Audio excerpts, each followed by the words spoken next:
네, 이번 시간에는 디자인 리서치가 무엇인지에 대해서 이해해보는 시간 갖도록 하겠습니다. 자, 디자인 리서치가 여러분들이 익숙하지는 않으실 수 있는 분들이 많다고 생각하는데요. 무엇인지 알아보기 위해서 조금 다른 것과 비교해보게 되면 그 특징이 명확해질 것 같습니다. 그래서 저희가 일반적으로 많이 알고 계시는 마켓 리서치와 대비해서 디자인 리서치가 무엇이 다른지를 한번 살펴보려고 하는데요. 마켓 리서치는 시장이라고 하는 것을 염두에 두고 거시적인 관점에서 숫자를 활용해서 시장을 바라보는 관점이라고 볼 수 있을 것 같습니다. 반면에 시장이라고 하는 것도 생각해보게 되면 여러 고객과 고객들이 모여서 만들어진 것이기 때문에 디자인 리서치는 거시적인 개념의 마켓 리서치와 다르게 소비자 한 명 한 명, 고객 한 명 한 명을 의미 있게 관찰해서 공감하는 조금 다른 접근 방법의 리서치다. 일단 이 정도면 이해하시면 될 것 같은데요. 그렇다면 기존 마켓 리서치에서 숫자를 활용했던 이유는 뭘까요? 바로 경영학에서 이야기하는 측정할 수 있는 것만이 평가할 수 있고 평가할 수 있는 것만이 관리할 수 있다라고 하는 전제 때문에 마켓 리서치는 숫자를 가지고 시장을 측정하고 비교하고 선택하는 여러 가지 엄정한 기준점을 갖습니다. 정리해보게 되면 마켓 리서치는 처음부터 끝까지 숫자고 숫자를 기준으로 시장을 평가하고 분석하고 대응하는 접근 방법이다 라고 말씀드릴 수 있을 것 같은데요. 숫자를 쓴다는 것 자체가 하지만 마켓 리서치의 가장 핵심은 아닌 것 같습니다. 그래서 숫자를 통해서 어떻게 사고하고 어떻게 결정하는지 이 차이를 이해하는 것이 디자인 리서치가 결국 무엇을 하는 것인가를 이해하는 조금 더 좋은 접근이 아닐까 싶은데요. 비유적입니다만 숫자는 지도에 비유해 볼 수 있을 것 같습니다. 지도 굉장히 유용하죠. 왜냐하면 지도는 저희가 읽기만 할 줄 안다라고 하면은 어딘가로 이동을 할 때 목적지까지 거리를 선택하고 목적지까지 거리를 측정할 수 있기 때문에 어떤 여러 가지 의사결정을 할 때 굉장히 유용한 도구이기 때문에 좋은 지도가 있다면 쓰지 않을 이유가 없습니다. 하지만 지도가 유용하려면 정말 중요한 전제 조건이 하나 있는데요.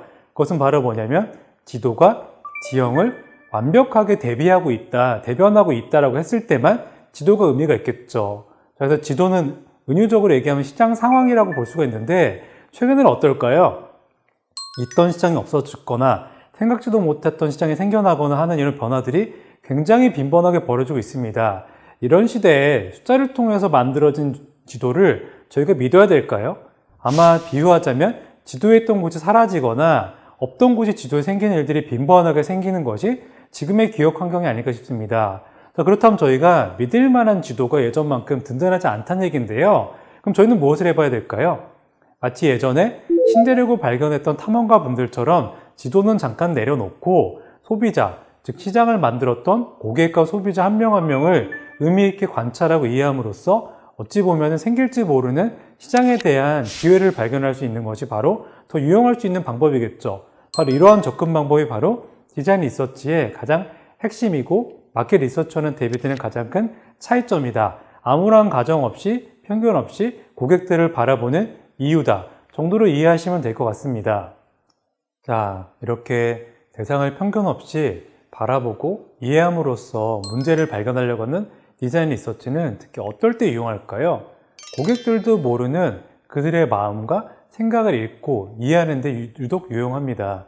자, 하버드 경영대 저명한 경영학과 교수님인 제럴드 졸트만 교수님에 따르면 소비자들은 자신이 무엇을 좋아한다라고 하는 것을 무엇을 싫어한다라고 하는 것에 대한 기호를 말로써 표현할 수 있는 것은 5%에 불과하다고 합니다. 나머지 95%는 무의식에 있기 때문에 본인이 지금은 아니지만 어떤 것들을 좋아하고 싫어하게 될지 어떤 제품을 선호하게 될지 니즈는 알 수 없다고 얘기를 하죠. 그렇기 때문에 저희 디자인 리서치가 의미 있는 것은 딱 봐도 19배는 많아 보이는 저 소비자 본인도 모르는 내면의 것들까지 이해할 수 있는 좋은 방법이 바로 그들을 관찰하고 이해하는 것이기 때문에 이런 고객도 모르는 그들의 속마음을 이해하는 것까지를 목적으로 하고 그런 것들을 발견하는 데 굉장히 유용하다라고 하는 점을 말씀드릴 수가 있는데요. 그렇다면 숫자를 쓰는 마켓 리서치와 다르게 디자인 리서치는 어떤 방법으로 고객들을 이해하고 그들의 속마음을 읽어낼 수 있을까요? 바로 해석입니다. 숫자를 통해서 분석을 하는 것이 아니라 여러 가지 것들을 놓고 폭넓게 조사한 이후에 해석함으로써 어쩌면 그들도 모르는 속마음을 읽어내고 시장계를 발견할 수 있다라고 여러분들 이해하시면 좋을 것 같은데요. 그럼 분석은 무엇일까요? 분석은 숫자로 이루어진 데이터를 통해서 어떤 연관관계를 찾는 작업입니다. 예를 들어서 분석을 굉장히 잘하는 분야가 스포츠 분야인데요. 스포츠 분야 중에서도 야구가 거의 데이터와 분석의 코치라고 볼 수 있을 것 같습니다. 자, 그런데 모든 야구팀들이, 미국 야구팀들이 중요하게 생각하는 것 중에 하나가 8살 때 가입한 어떤 팬들을 중요하게 생각하는데요.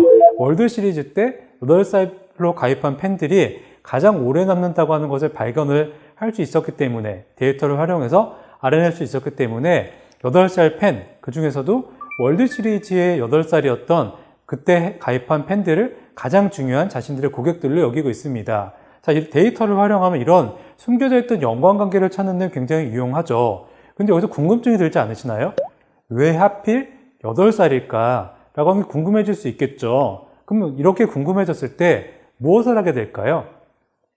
소비자를 인터뷰하고 여러 가지 것들을 하게 됩니다. 근데 아이러니하게도 데이터를 통해서 뭔가를 발견했을 때 그 궁금증을 해소하기 위해서 하는 조사들이 디자인 리서치에서 접근하는 조사 방법과 굉장히 유사합니다. 그렇기 때문에 디자인 리서치는 어쨌든 데이터에서도 마지막 순간에는 만나게 되는 해석의 영역을 조금 더 적극적으로 끌어올린 조사라고 볼 수가 있고, 객관적인 사실과 사실의 관계를 쫓는 분석보다는 폭넓게 여러 가지를 조사함으로써 그래서 이런가 보다 라고 하는 일종의 가설 형태로서 시장을 이해하고 진단하는 조사 방법이 디자인 리서치의 가장 큰 접근 방법이다, 해석의 과학이다라고 여러분들께서 이해하실 수 있을 것 같습니다.